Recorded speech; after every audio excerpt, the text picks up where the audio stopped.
There's a saying that says, friendships for a season, for a reason. That's why community is important, and especially for us, like single, no husband, no children, and some people say condemn already, like don't know who will take care of us. Am I for a season? Very long season.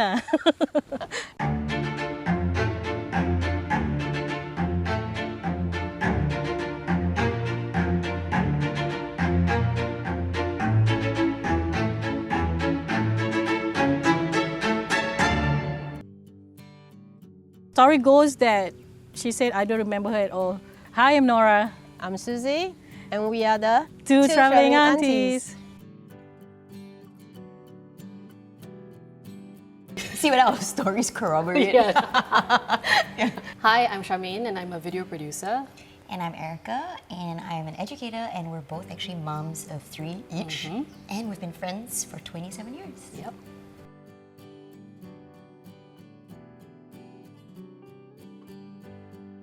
The first time we met at an event. She just came by and then didn't even look at me, and then she go away. That's what I remember. But subsequently, we have more events like badminton, chit-chat with friends and stuff, and get to know her more and more. And then we realized that we're kind of similar. We are both Leos. So kind of click. Yeah, we found we have more similarities in our life principles, Yes. politics, you Yes. know, those kind of important adult stuff. Aarika and I met when we were 15 years old, when we were both studying in KC Secondary, so CHIJ Kadang Convent. Where both of us were the eldest daughters of 4 kids in the house. So We bonded over complaining about our younger siblings. Our younger brothers were also in the same school. Yeah, that's right. So we just had a lot of things in common, and we both stayed very near school. So it was just easy for us to hang out at each other's houses.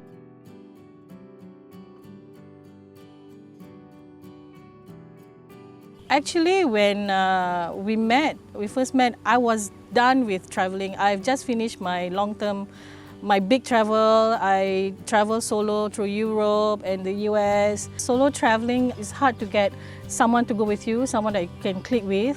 So I didn't wait for anyone to free their time, whatever. If I want to go, I just go. Yes, you don't need to argue with anyone. You can do whatever you want. But when you have a companion, the person gives you a different perspective. Like we can do more. Like in my solo travels, I have never ever thought about van lifing, traveling long-term, full-time in a motorhome. But Susie brings in the idea, and then I was like, okay, then explore that further. because Charmaine and I have been friends for so long, there are actually a lot of things that she has influenced me to do in a good way. Like I never liked yogurt. I know it's super trivial, but like I remember coming over to hang out at your place. That's funny. I totally forgot about that. Yeah, and she would always be eating yogurt. I'm just like, what? Love yogurt. It's gross. It's like curdled milk, right? And then she's like, no, just try it, just try it. And I was like, it looks gross, but okay, I'll try it. And I was like, oh, it's actually good.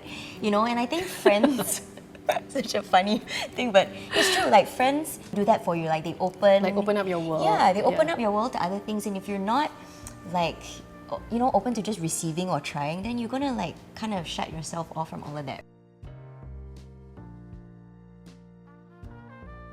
Growing up in an all-girl environment from the time we were in primary school to secondary school, I felt like it just gave us a lot of room to grow our self-confidence because we were not trying to like impress any boys or anything like that, you know? Yep. We were trying to figure out ourselves, and we had like friends who were going through the same thing as us all the time. If you are having your period, for example, and you didn't bring your sanitary pad, you know there's someone in school who's going to be able to pass it to you. And a girl will come and tell you like, hey, like maybe you stained your skirt and stuff like that. Whereas if you were in a mixed gender school, then you might be made fun of. Everybody's just like changing for PE in class. It's like, you know, nobody's like, I'm so shy. Like there was none of that, which kind of like just let you know that, hey, anything that you are is fine with everyone else. The friendships that I made during secondary school especially are my closest and longest ones.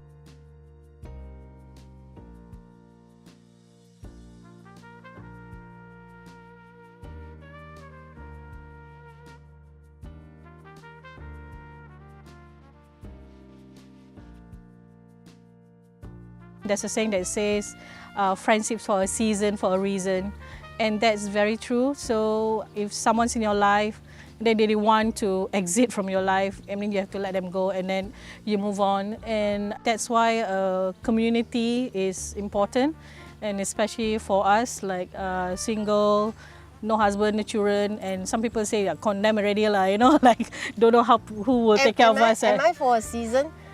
Very long season. Long Many season. seasons. Yeah, many seasons. It's kind of like a muscle, right? Like sometimes if you stay, like say COVID, for example, like, you know, when we were all kind of forced to be isolated for a while, like that became our new norm and became so easy for us to be comfortable in that setting that when we had to be social again, It was like intimidating. I was like, what is this? Yeah, and exhausting.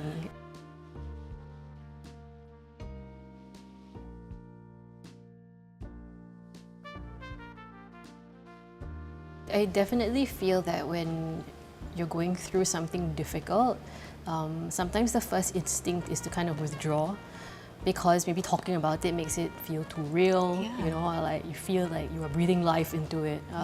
Actually not talking about it just makes it worse because then you're just constantly ruminating.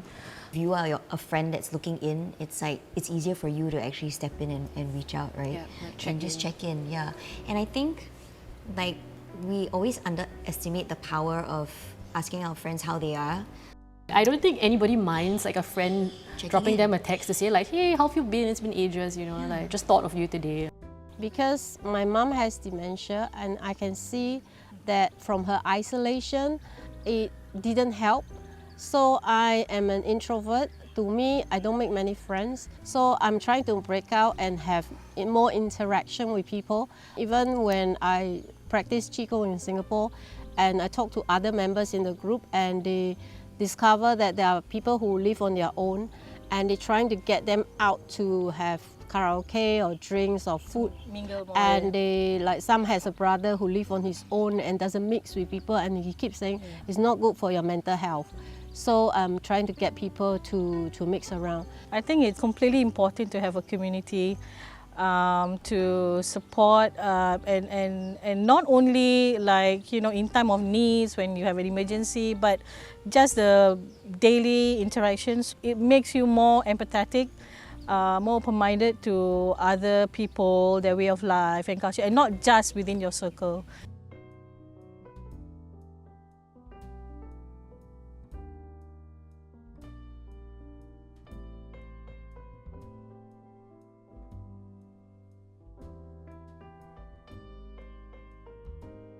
We discover some amazing people, some who hosted us, and I'm sure they'll be lifelong friends. So it really opens up your mind to and welcoming you discover people, there are a lot of kind people out there. Like sometimes our lights, you know, is not working, and that this Austrian couple, they come by and say, I can fix that for you. So he spent half an hour fix things. And even like say in Turkey, we needed our battery to be changed. This man was sitting there 1 hour fixing it for us. And at the end of the day, he said, you are a guest in my country, it's a gift to you. When we were in Santiago, Chile, we were invited by Singaporeans living there. They opened up their home to us, and these were complete strangers. You know what my mom does? Sorry. Yes, please learn. But you know what my mom does, and I always, like my brothers and I always laugh at it, but actually it's really sweet. Like she will always make it a point to create like these little photo collages and send it to people with like a life update on what she's been up to. So she'll be like, hi, how are you? You know, like Phil and I, we were just doing this and like, you know, just hoping everything is well with you. And I guess I don't really think about it, but a couple of days ago I bumped into a friend, like someone I know, and she was like, hey, how was like so and so and like all these things? And I was like, how do you know? And she was like, oh, your mom, she updates me all the time. She sends out these mess updates. Newsletter. But just like these cute little notes, like with pictures attached to it, and like, oh, this is what's been happening in my life. How's your life? That's so cute. My mom has a calendar in the house with every single person's birthday. Birthdays, Like my friends friends, my brother's friends, like my sister's friends, her friends, my stepdad's friends, like everyone. So she just spends like the whole year wishing people Happy birthday. Yeah. But then people feel so like special and seen and heard, and it's such a tiny gesture, but it's just something she likes to do, and like people who receive it feel like 100 So special, of whatever she's put out there. Having someone to just interact with, even have breakfast or whatever, you know, even talking to complete strangers is good for your mental health. True happiness is when you share your happiness. It's true. Yeah.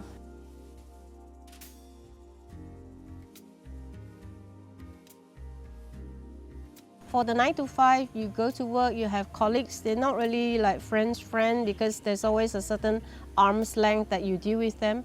But in our travel, you actually meet like-minded people on the road. So you could bump into someone from Italy who is driving around, and you have the same interests. So there was once in Alaska, we were parking in this lake, and this $500,000 earth roamer came. But then you enjoy the same lake. You sleep at the same parking lot.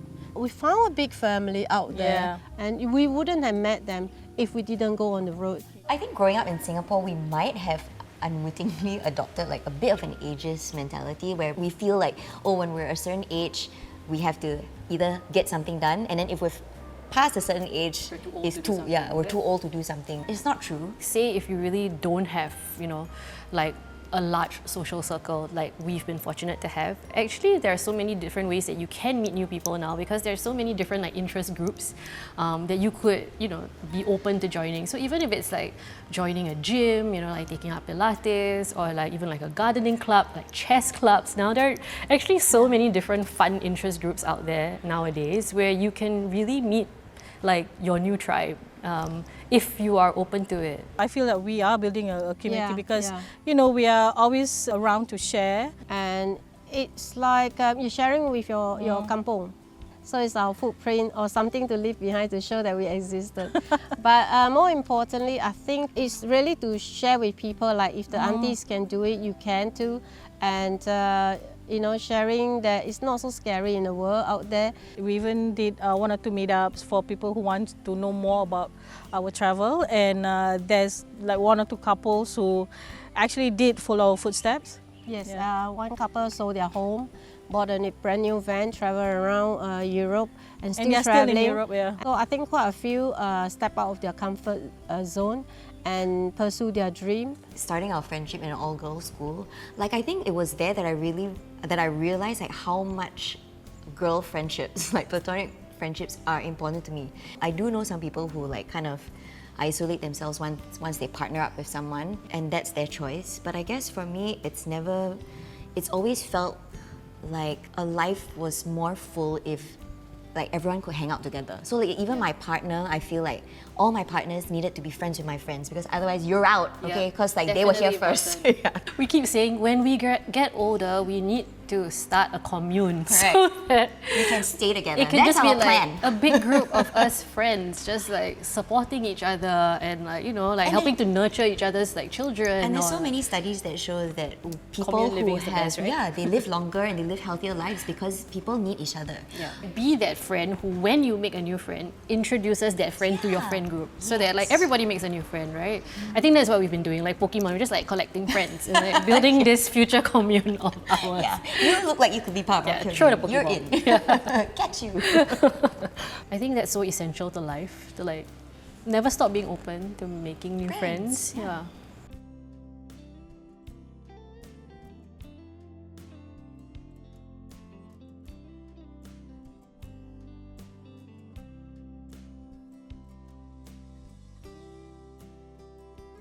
There will always be a job, there will always be work to do. You never finish. Money is never enough. So just do what you want to do first. Enjoy it. I think we really do have to have open minds and open hearts.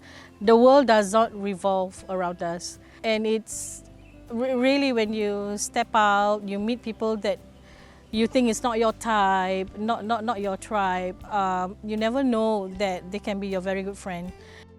I think through people that we've dated, like, you know, Sham's been my constant, right? So I feel like soulmates are definitely able to exist in platonic relationships. Yeah. If soulmates are people who can never stop talking when they're with each other, even when they're on holiday together, like while they're trying to sleep and supposed to sleep, are still talking to each other. Then we're definitely soulmates. Yeah, I think so. Yeah. Yeah, we understand each other.